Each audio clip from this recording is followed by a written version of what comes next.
전 세계 특이한 무술들만 모아봤습니다. 신기한 무술 탑 5 바로 시작하겠습니다. 넘버 1. 카포에라. 16세기의 브라질에서 노예들이 개발한 이 무술은 철권에 나오는 에디 덕분에 우리에겐 참 친숙한 무술입니다. 이 무술은 독특한 스텝과 춤을 추는 듯한 자세가 시선을 강탈하죠. 이 특이한 스텝의 이유는 바로 카포에라가 탄생하던 당시 노예들이 무술을 수련하는 것이 법으로 금지되어 있었기 때문입니다. 춤을 추는 척을 하고 있었지만 이들은 사실 무술을 연습하고 있었던 것이죠. 이 같은 이유 때문에 브라질 노예들은 일부러 춤을 연상하게끔 카포에라를 개발했다고 합니다. 문화적인 측면에서 바라보면 춤과 카포에라는 뗄래야 뗄 수 없는 관계이기 때문에 전통 카포에라 대회나 축제의 음악은 매우 중요한 요소로 작용합니다.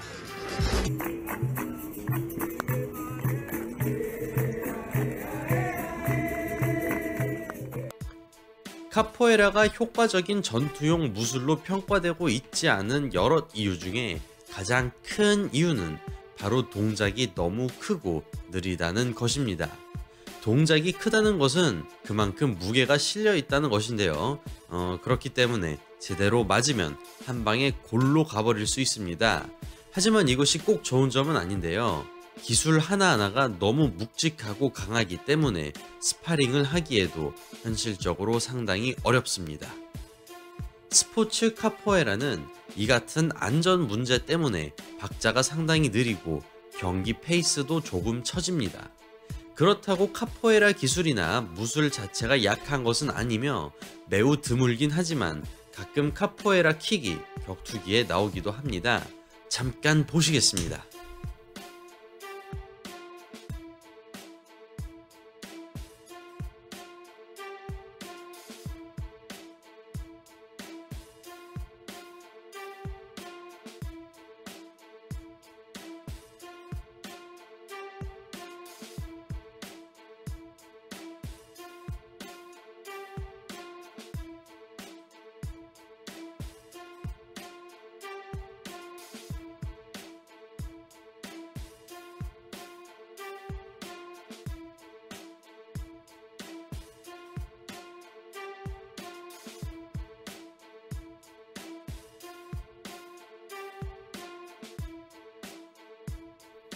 태권도와 마찬가지로 종합 격투기나 실전에 사용할 수 있는 기술이 꽤 있지만 이러한 강력한 기술을 실전에 사용하기 위해서는 그래플링이나 레슬링 같은 격투기의 다른 요소에도 꽤 능통해야 할 것 같습니다. 넘버 2. 보카토. 캄보디아 고대 무술인 보카토는 1700년 전 앙크로군이 사용한 맨손 격투 무술입니다. 무에타이의 아버지라고 불리우고 있는 보카토의 뜻은 사자와 맨손으로 격투를 벌이다 무릎으로 사자를 찍어 제압했다는 보카토 창시자에 대한 전설적인 이야기를 내포하고 있습니다. 무에타이의 아버지라고 표현했고 보카토의 뜻 자체가 사자를 무릎으로 찍었다는 뜻이라고 설명했으니 대충 감 잡으셨겠죠? 네, 자료 화면을 보셔도 아시겠지만 이렇게 보카토는 팔꿈치와 무릎 타격을 매우 중요시하고 있습니다. 무에타이의 아버지라고 불리어서 보카토가 스트라이킹, 즉 타격 무술이라고 오해하기 쉽지만 사실 보카토는 전시 상황에서 살생을 목적으로 개발된 무술이기 때문에 전쟁에서 일어날 수 있는 거의 모든 상황을 다루고 있습니다. 그래플링과 서브미션도 포함입니다. 1700년 전 전쟁을 염두하고 탄생한 무술인 만큼 보카토는 무기도 사용하지만 맨손 격투에 훨씬 더 중점을 두고 있으며 맨손 격투 기술만 약 만여 가지나 된다고 합니다. 와, 참 어마어마하네요.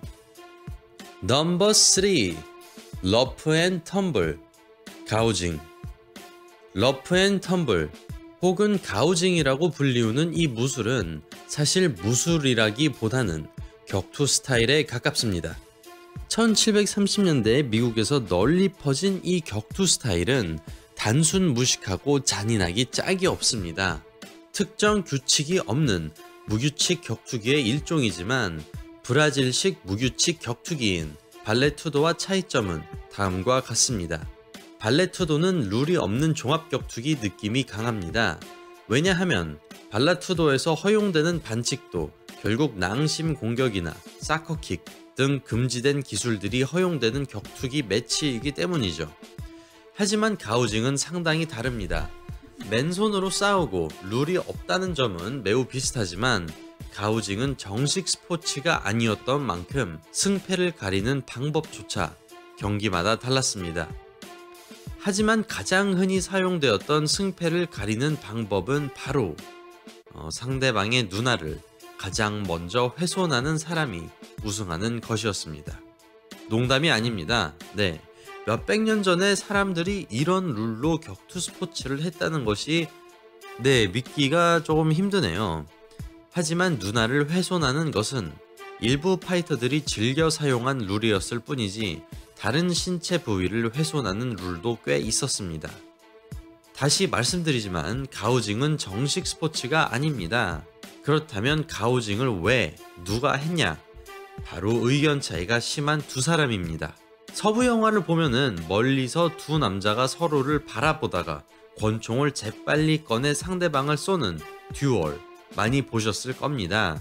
총기가 대중화되면서 듀얼이 흔해지기 시작했지만 그 전에 의견 차이를 폭력으로 푸는 방법이 바로 가우징이었습니다. 그리고 보통 가우징에서의 목표는 상대방의 신체를 훼손하는 것이었죠. 그만큼 손톱으로 꼬집거나 이빨로 깨무는 등 상당히 위험하고 잔인한 기술도 허용되었습니다. 가우징은 누가 더 강한지 알아보는 일반적인 격투기와는 달리 자존심을 걸고 싸우는 감정적인 의미가 매우 강했으며 그 중에서도 빈민층 사이에서 특히 흔한 격투 방식이었다고 합니다.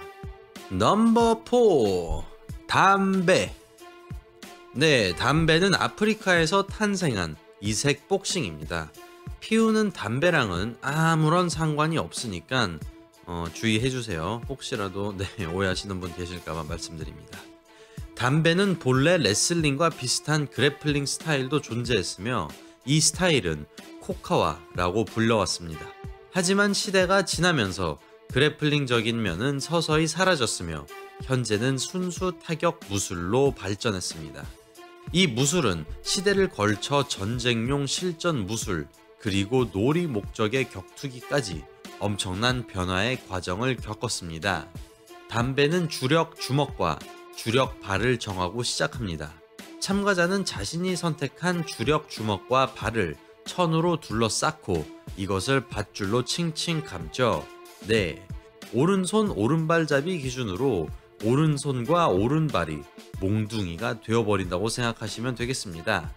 지금 자료 화면으로 나오고 있는 현대 담배는 발차기도 금지시키고 순수 주먹 위주로 겨루고 있습니다.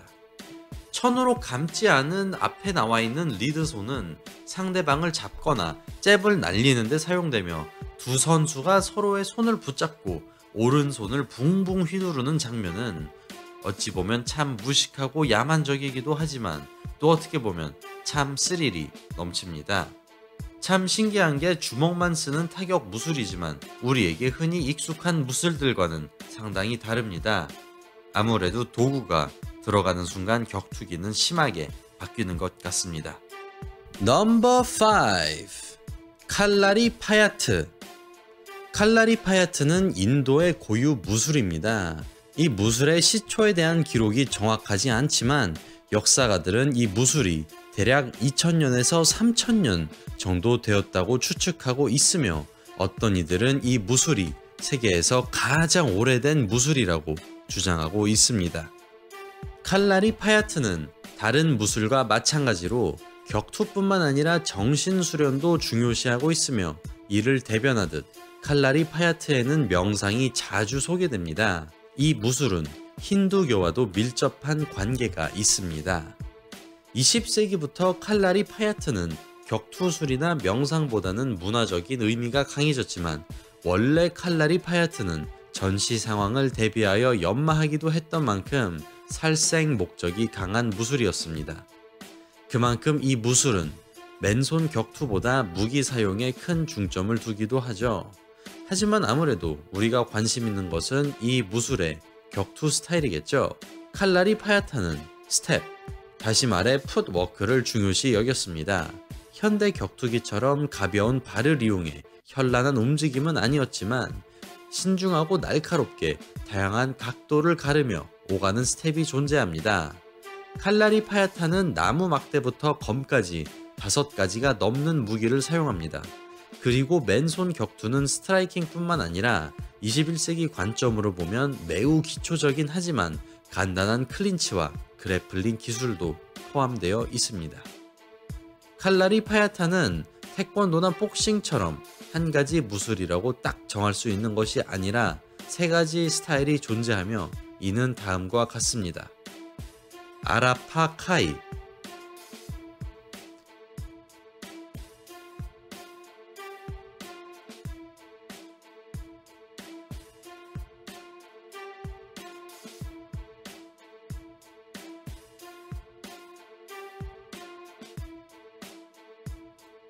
필라탕이,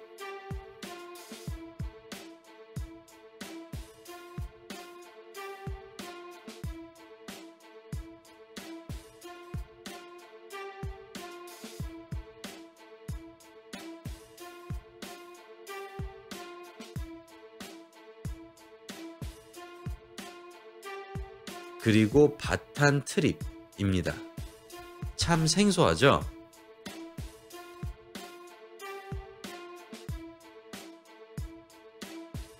네, 오늘은 특이하고 이색적인 잘 알려지지 않은 격투기에 대해 알아봤습니다. 현재는 인기 있는 무술 몇 외에는 접하기 힘든 무술투성이이긴 하죠. 또 언제 어디서 갑자기 ጧ 하고 새로운 무술이 나타나 격투계의 판도를 싸그리 뒤엎어버릴 날이 오면 얼마나 재미있을까 싶습니다. 네, 이상 차분한 효도였습니다. 요새 주짓수와 유도를 비교하는 영상에 대한 요청이 늘어나고 있습니다. 조만간 준비하도록 하겠습니다. 감사합니다.